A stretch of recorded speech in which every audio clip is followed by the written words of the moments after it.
As the pilot to the show, Community's pilot is a great pilot. With the direction, the acting, the writing, the diverse jokes, Say you have to pee, I need to talk to you. they all work together as a comedy television storytelling megazord to show you what kind of people these characters are, what their deal are, what they're about, and what they bring to the table. You know what I got for Christmas? Both narratively and comedically. Hey, smoke up, Johnny! Even Jeff's speech here is just Dan Harmon shoving us in the face what the show is about. But since it was produced as a pilot, it is ridiculously disparate from the rest of the show. Remember when Tom Hooper made his own version of Les Mis, with the direction for the actors to sing all their lines? In Community's pilot, nearly every line is written and delivered in such a way to make you laugh. You should take this car. It's good for the earth. Yo, so it's wiping your butt with a leaf, but it's not how a man gets around. And I'm convinced it's the writer's defense mechanism to stick to the snappy style of popular sitcom dialogue without actually segregating the jokes with laughing tracks. It's not a bad thing because it gives the episode that joyful rapid-fire comedy mode, but it separates and almost alienates the pilot from the rest of the show. There are a couple of good visual jokes, but generally it looks adequate. The study room is lit like a theater, while everywhere else is lit flatly, which puts off a contrast, while the characters are only the first but defined drafts of themselves. Troy is a buffoonish jock in a varsity jacket, Annie is an uneasy and tense girl, Abed is Abed, Shirley is nothing but a token black mother, Britta is a complete hard-to-get sexual prospect, and Jeff is... What's your deal? That's not small talk. What's your deal, and is God dead? Jeff is Dan Harmon. One thing before we move on, Abed never corrected Pierce when he mispronounced Abed. Abed the Arab. Is that inappropriate? Sure. So let's stick to the whole show. That's my humor. Abed gets it. Whereas the pilot is the showcase of the study group's narrative and comedic potential, Spanish 101 is the showcase of Greendale's premise potential. Today's characters of diverse backgrounds will have to do their boring school shenanigans, with the challenges being their own differences, while the writers exploit those differences for entertainment purposes. And so they did, by pairing a Pierce who's so full of himself and slapstickly potent, with an early ulterior motivated Jeff. The story is tight and well paced, a couple of jokes feel out of place, but the 98% that weren't never felt too long or too short, even though it still has pilot's rapid fire style. That's all you had to say, Jeff. That was it? Oh, that would have been great if I had done that 2 hours ago. And it is unexpectedly twisted that Shirley and Annie's joke subplot is about the political killing of a fictional journalist. You guys realize he was beaten to death, right? That's where we got the idea from. Poignant. And although the direction is definitely coherent, it's strange that the editing and camera work style changes every scene, as if 5 directors switch chairs every 5 minutes. I think I was a little too harsh on you. I'm not perfect. I am. I'd be happy to show you the ropes. Even though the show will be about Jeff's quest to get laid for 5 episodes, it never gets dull because it's always creative and purposeful. And I think Introduction to Film is the best at juggling that objective while doing another thing. The script is tight, specifically Abed's subplot, the dialogue is joyful, the performances more. Hey, Troy sneezes like a girl. And how about I pound you like a boy? That didn't come out right. Even this guy who is over the top isn't embarrassing. A birthday cake! The comedy space is slowed down a bit, but it's healthily meta and still great as they wrote every joke to push the plot forward. I don't want to be your father. It's perfect, you already know your lines. It's especially genius how Britta finally kissed Jeff here, but not for the reasons we expected. We thought Community would have a will they won't they thing going on, and by episode 3, we got that answer. We're even. But they immediately threw that question out the window and never visited again until the season finale. And I love how useful this line is. A+, Winger! I know a life-changing kiss when I see one. Wowee! It's funny, it's well delivered, it wraps up Jeff's Carpe Diem subplot, and most of all, it makes too much sense, because it is a life-changing kiss. It's the first time Jeff goes out of his way to help his friends without the preconception of getting something in return. And while he gets something in return, it's a twist for his early story arc. Although Troy and Pierce's subplot is minor, it cracks the pacing just a bit, especially that a huge portion of their scenes are cut for time. So yes, you could argue that it's filler and it's too short. And it's cute to see the cancelled Troy and Pierce dynamic duo. I'm not saying it doesn't work or it won't work, because that would actually be interesting and comedically potent. Serious one, they call it meningitis. Asperger. But I'm just glad they went the relatable route with Albeit. Garrett, it's over, he knows. Episode 4 should have been Football, Feminism and You because that one's production 103, while this one is 104. But I'm glad Social Psychology is episode 4 because it picks up where they left off with Jeff and Britta and it delves into Shirley's character. Their intention for the first 6 episodes is to let Jeff explore his family one by one while getting used to Greendale. So even though it's not surprising that Jeff would be compatible with Shirley, it's still fun to see their unlikely story. And so far, this episode is the most comically inventive as there are a good plenty of jokes that could only be nailed through a specific kind of direction and visual storytelling. Ultimate Frisbee at the Senior Center, it is amazing. And it's helpful for Duncan's subplot because half of it relies on comedic acting and line delivery. Hey, what is going on in there? I wasted all day here for you. The Soul Train Awards for tonight. This meltdown is ridiculously written, but it's really Oliver's acting that made it. Oh, let me answer that question with another question. And it's sweet to see the naive and humble beginning of Albert and Annie. Also, this shot is unnecessarily impressive. He's never gonna forgive me. I can't believe I showed you that poem. Oh my god, my life is the grassy high. Oh, Jeff. Advanced Criminal Law is where we first get a glimpse of the nuanced theme of Greendale's trashiness. And it's the first time the Dean is a part of a plot, and he is fucking great.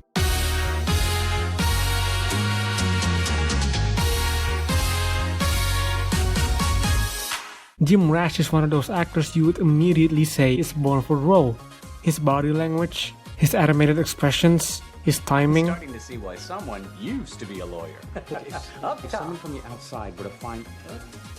His acting is not only broadly perfect, it's distinct in the sense that you've never seen a character as specifically performed as him.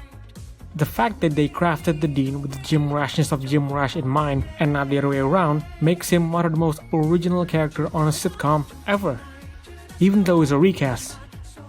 But back to Advanced Criminal Law, the compliments are the usual: solid writing, acting, comedy. Shut your pompous vortex of overlapping fangs. Hey, British dentistry is not on trial. But what's most interesting is the separation of the 3 subplots. The story never intersects with one another, and each of them relies on a different technical aspect. The titular subplot is better centered, with the acting hitting every note. Troy and Abed's debut story hangs on the increasingly absurd, while Pierce and Annie's weirdship is just your good old sitcom funnies. And if I'm saying that like it's a bad thing, it's not. Although these 2 subplots didn't work as well as the swimming pool stuff, and that might be because they reshot a large portion of those too. But this episode is enjoyable all around as it is. I never thought you were, but this is insane, okay? Those are credible alien hand movements. You invented a whole language. I'm pretty sure you rented a green screen. Although Social Psychology worked better as the 4th episode, Football, Feminism and You would have worked either, as the initial introduction to Greendale's establishment. You see how inconsistent I am already? Well, it's only page 4, so strap on. The stories are as circular as the first semester can be, but the intersectional writing is the coolest. Each character has something to do as they hop in between storylines that the pacing feels too good. Jeff accepted himself in Greendale because Troy recounted the truth about his infamous cat clip, because Jeff confessed his selfishness to Troy because Annie put it against Jeff, which exposed her own self-centeredness, while teaching a lesson of caring about your friends, which made Annie to go to the bathroom, where Britta has to learn about bathroom femininity because she made Shirley upset while trying to be friendly to her. But Annie confronted Jeff in the first place because Jeff persuaded Troy back in football because he had to secure his post-Greendale job prospect by doing a favor for the Dean. And overall, the dialogue is awesome, the acting complements it. You'd be surprised at how many of your favorite football players got started at community college. Really? Name one. Who's your favorite player? Me. Whoa. The comedy is the usual as they introduce the human being, but this episode has a lot of cool visual stuff. This water, this cut, and the ludicrous fact that they did this practically. Scoreboard lights up. There will be a scoreboard there. It's complete! Nice catch! After 6 episodes of introducing Jeff to his 6 new strange friends and the place he goes to school at, Introduction to Statistics pits chunks of those elements against Jeff. While the writers poke fun at how ridiculous it is that a straight guy can be a solution to every problem. Pierce is freaking out. You're the only one that can help. What makes you think that? Jeff out there. He's the only one who can help. As far as we know, it's a defining part of Jeff that he would get himself in a quest to get laid. But the hurdle is that he has to choose between statistics or his group. The whole episode is basically back and forth on his role as the show's protagonist, and they only get a lot of fun with it. The comedy is delightful, the performances are great, both comedically and dramatically. Story gets baggy here and there, with some plot points taking a bit longer than it should have been, but it's decent. And although Justin Lin didn't bring a most Fast and Furious style to the episode, the editing and direction is excellent, all 20 minutes of the runtime. And while Jeff's story runs as the front for the episode, these two storylines followed just in the same speed and storytelling quality. Pierce's trip about being old and staying relevant is performative goodness, with a taste of surreal, even though it ended on a convenient but spectacular note, while Shirley and Britta's side story is a heartwarming expansion of their character and Shirley's past, acted with the aforementioned seriousness. Why? You should teach that long neck weave to having bang till she can't steal another woman's man, that's why.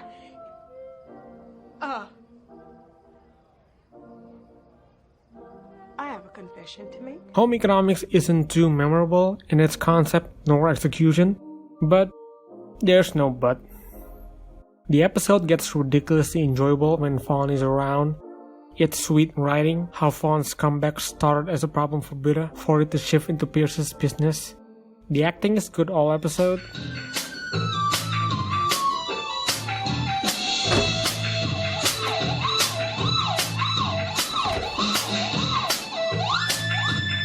The dialogue is decently fun, but the titular subplot and Annie's subplot aren't exactly the tightest storylines we've got. They're just okay, is what I'm saying. Can I have a word with you?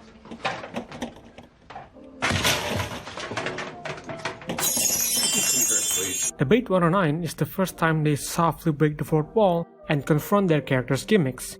But it's fresh, not at all cheap, and is actually smart because it's A. done to Albeit, the show's ultimate nerd gimmick character who is a vessel for all the self-awareness and reference humor, B. a part of the narrative and not just a throwaway they know they're in a show bit, and C. a coherent assessment of what these characters are.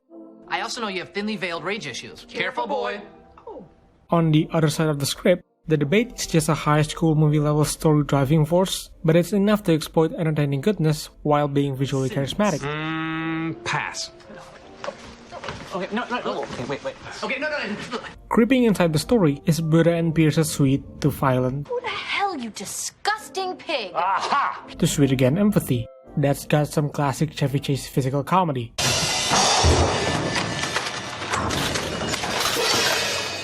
Do not help me up. And from beginning to end, the episode is entertaining. The editing is mostly great with the exception of a somewhat acceptable amount of strange cuts that are too fast. I know what you're gonna say. The direction is fine, 7 out of 10 fine, and the writing is welded with the chemistry of the actors. Days 2 and Days 2. Bye. What?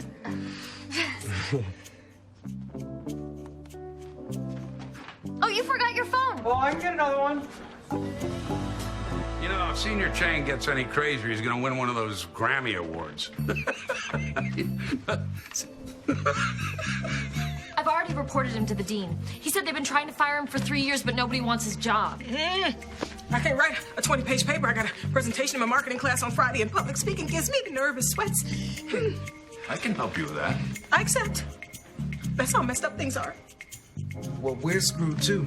We're 3 days behind on a biology lab. The reason it's taking so long is because Troy's afraid. I'm not afraid, Abed. I choose not to be around rats because they are unpopular. Same goes for centipedes and lakes. There's only one solution. Someone has to go to Chang and talk to him. I vote we all look at Jeff at the same time. See that?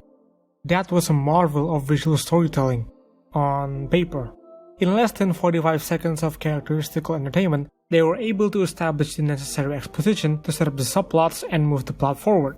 As the characters come into frame one by one to do their lines expressively, the camera moves smoothly to build the pacing of the exposition.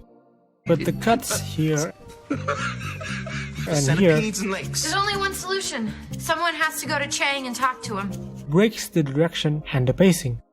I'm sure it's an attempt to fix whatever was broken during post-production, but it kinda ruins the point of the wonder. And environmental science is chock full of ideas like that. Storytelling techniques that totally rules on paper, but is conflicted in execution for no clear reasons. Some shots are visually effective, while the majority stood flat. Some direction decisions are awesome, while some are just distractingly crummy. Well, did you talk to Chang? Some edits are clever, while some are dull.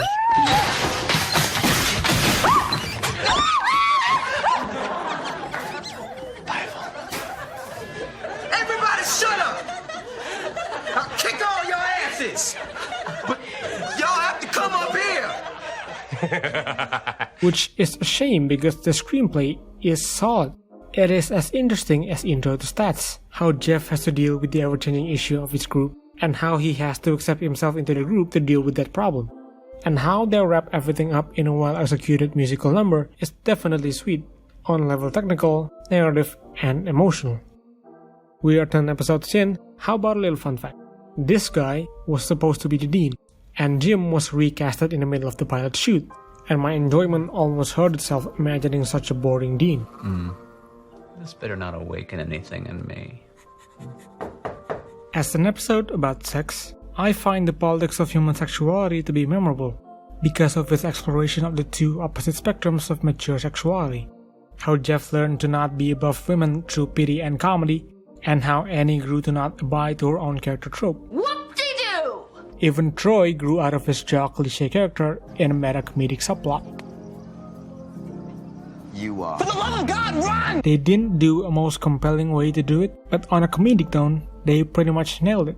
The comedy and acting are all solid, and the raunchy jokes give it taste. There she blows. Ooh, I want to see. The dean is solo ridiculous, and I especially love Allison's performance in the scene. The direction and editing aren't exceptional, even by community standards, but they did their job.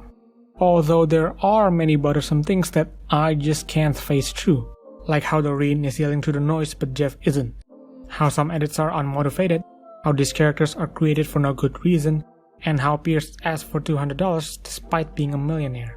Was this some kind of joke? No, this is. Don't eat the crab dip. Yeah. When you're watching a sitcom with a cast is ethnically and generationally diverse, and the screenwriting style is comically fresh, it's not a surprise that they would tackle religion on a Christmas special. The group has been the group since Intro to Statistics, but as the first goodbye to the show for a mid-season break, Comparative Religion is where they finally accept themselves as a family, in a cheesy way. And since they're ending the semester on a holiday note with a sweet and wholesome story for the family, I would say the cheese complements it. And execution-wise, everything is the usual good. The set design is excellent and Christmas appropriate.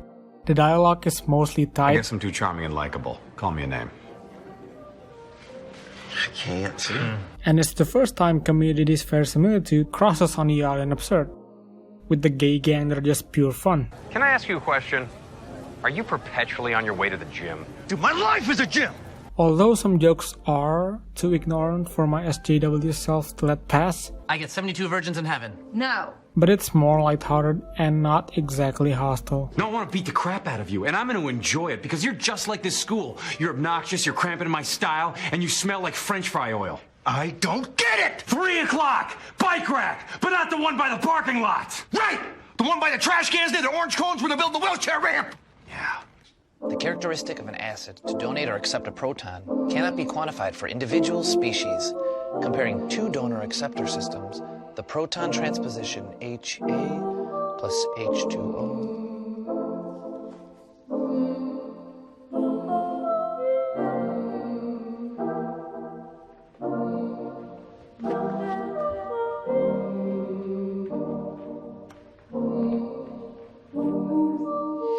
Albeit? Yeah, Troy? Can you get me a glass of water? Sure.